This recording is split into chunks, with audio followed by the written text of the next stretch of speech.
know that you miss seeing me, so now you get to have a video of me showing you how this cone and this cylinder have a very similar volume. I'm going to show you how the volume formula for this comes out of this. So we have a cylinder and a cone, exact same height, and their bases are exactly the same size. This is important. Okay, so what I'm going to do is I'm going to fill this cylinder using this cone and water. So I'm going to fill the cone as best I can without spilling. Okay, so how many of these do we think is going to fit into here? I know the answer, but I want you to think about it. Okay, so after I do this once, does it change your opinion of what it might be? I'm going to do it again. So far we have one. It probably wasn't quite full. So keep that in mind at the end. It wasn't quite full, because I'm not that good. All right, this one is really full. Okay. All right, so that was two. Whoops. All right, last one, maybe not. It's pretty full. And there we go, perfectly full. So it took us 3 of these to fill one cylinder.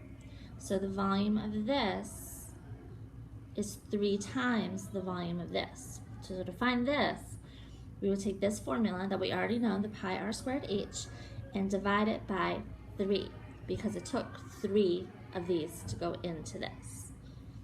Okay? So remember. All right, guys, you've now seen that how the volume of a cylinder is 3 times the volume of a cone.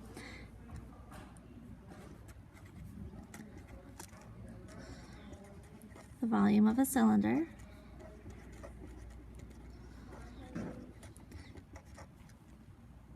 is 3 times more than a cone.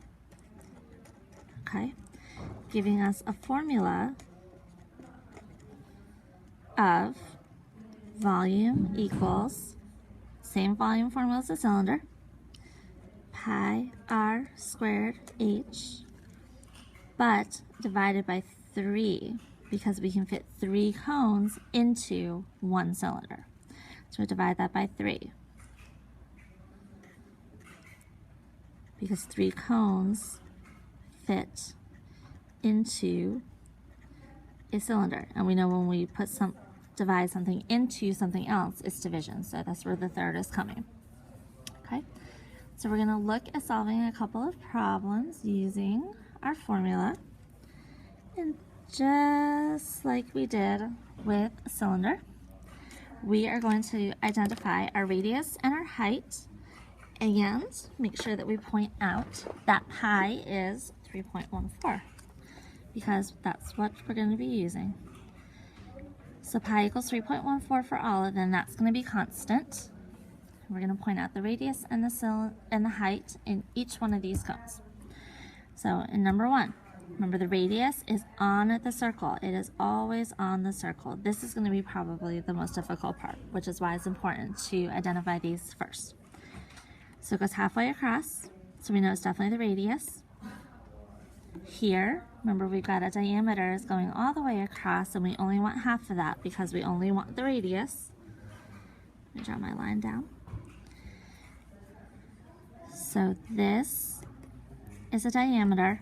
We're going to cut it in half. We're going to do 14 divided by 2, and that's going to give us 7. So our radius is 7. Make sure we're going to use that. And then in the last one, it's only going halfway across, fortunately, so our radius is 3. So then the other height is going to always, the other measurement, the height is always going to start at the peak of the cone, whether it's at the top or the bottom, and go straight down. Okay, so it makes like a perpendicular line, 90-degree angle. All right, so this is our height. This is our height, and this is our height. Okay, so identify the height and radius in all of them. It's important, it's helpful to do that first. So we're going to actually go ahead and start solving them. So, just like we did with the cylinder, we are going to write our formula first. Volume equals pi r squared h divided by 3. All right, remember, these are implied parentheses, so we're going to be doing this top part first when we actually do out the calculations. All right, so volume equals 3.14 times our radius, which was 5, squared, times the height, 12. And all of it's going to end up being divided by 3. All right, so a little bit of math. 3.14 times 25, get our exponents out of the way first, divided by 3. We're going to do this top part first because we have the implied parentheses. So clear that out. 3.14 times 25 times 12, which gives us 942. So 942 divided by 3. And once we do that, divide by 3, we get 314. So our final answer is 314. Don't forget your label, centimeters. And don't forget that it's cubed. We had 3 measurements.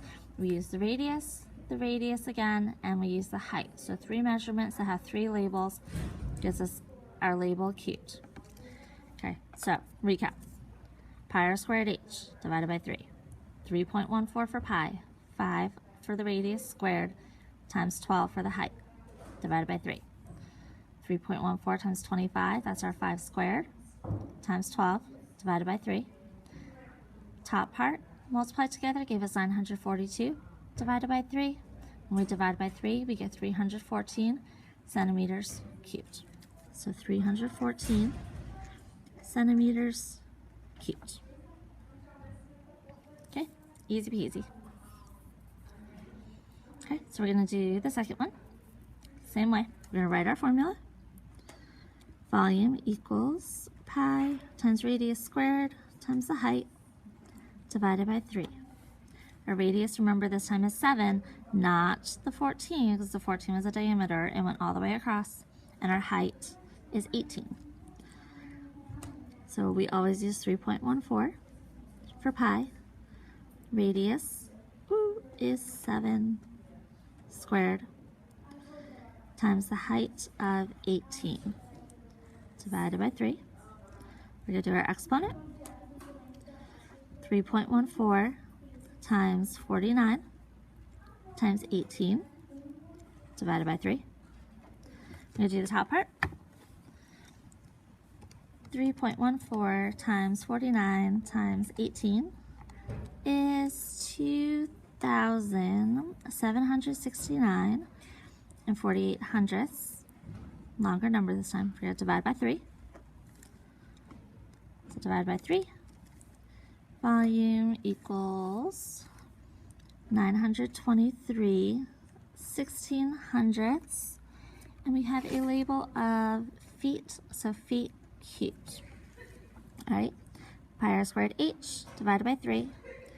3.14 times radius squared, 7 squared, times 18, the height, divided by 3.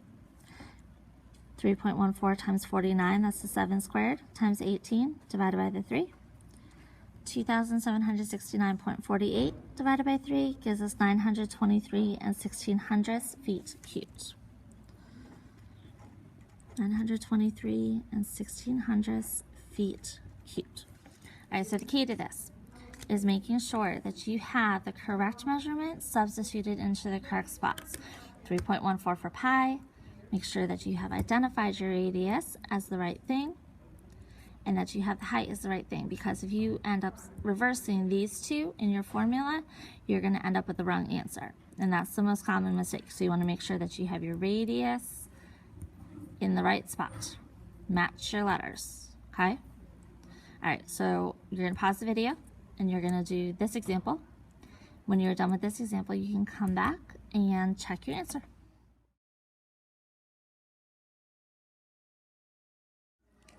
Okay, my darling students, let's do this last one. Make sure you got it right.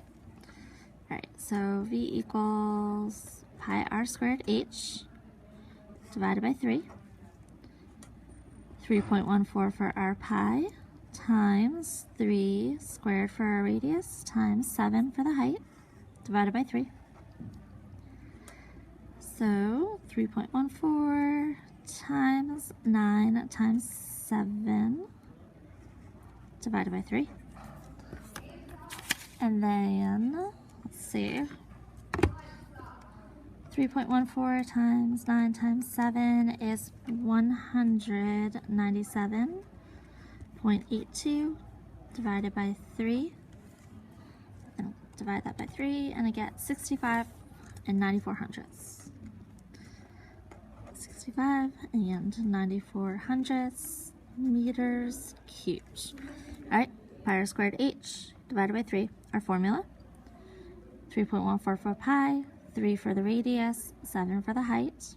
Be careful, make sure you get the right ones. Whoops, sorry. Be careful, make sure you get the right ones. 9 in place of 3 squared, so 3.14 times 9 times 7 divided by 3. That multiplied together gives you 197 and 82 hundredths, which you will divide by 3 to get 65 and 94 hundredths as your final answer. Okay, so now you guys are going to do some of these on your own, and you are going to be on your best behavior, and you're going to follow directions on the paper, like I know you can do. So please be awesome. All right, Kid President says to choose to be awesome every day. That's what you need to do. And you are doing a great job so far with volume, so just keep it up and work really hard.